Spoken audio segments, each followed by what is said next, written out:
Il y a une dizaine d'années, je voulais tourner un film sur la tempête Klaus.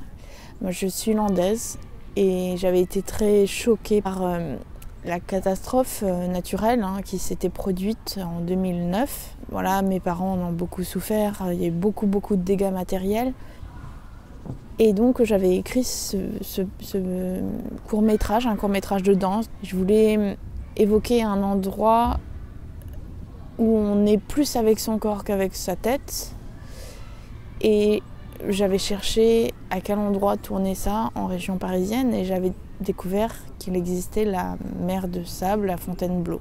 Donc j'ai d'abord connu cet endroit par des images, par des photos et puis par chance, quelqu'un qui est devenu un ami très important pour moi m'a proposé il y a 3 ans d'y aller enfin.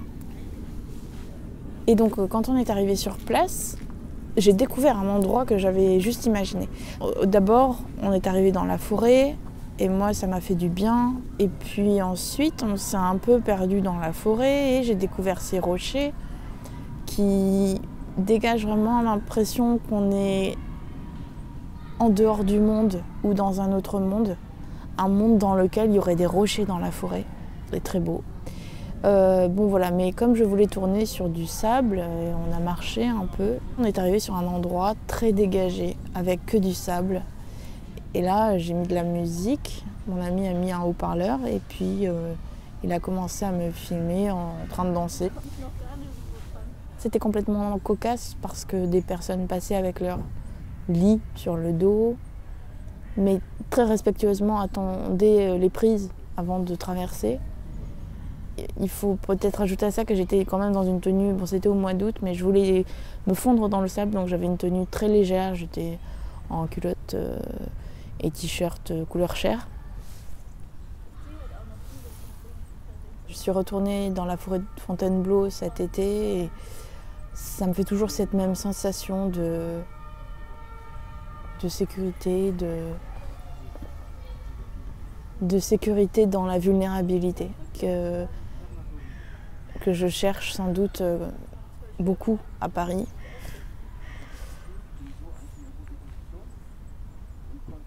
Peut-être ce que je peux dire aussi, c'est que mon père était marin, ce qui n'est pas si commun. Et marin, passionné par l'océan, surfeur, sauveteur côtier, tout ça.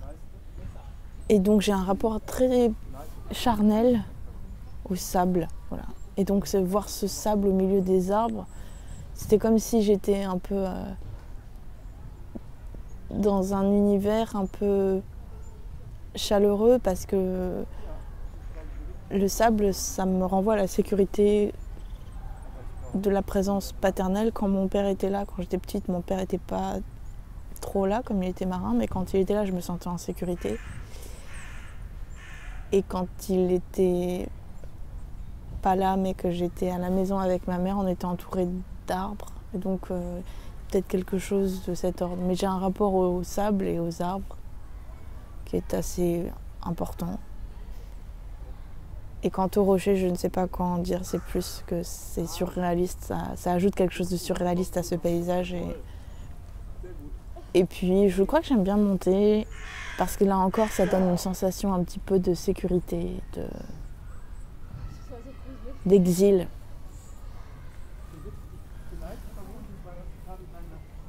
Cet endroit, j'ai pas eu l'impression d'obtenir l'objet de mon désir, mais j'ai eu l'impression d'être, ah mince, je trouve pas le verbe, d'être enveloppée par la forêt et d'être plutôt moi-même accueillie par cet endroit-là. Et j'avais envie de parler de ça, parce que rien que d'en parler, ça me fait du bien.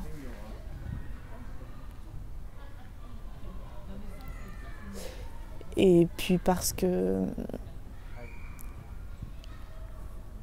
ça me fait penser aux personnes qui étaient avec moi.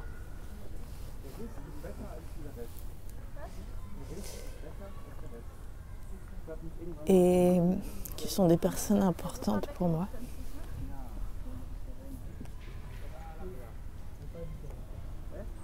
Oui, peut-être.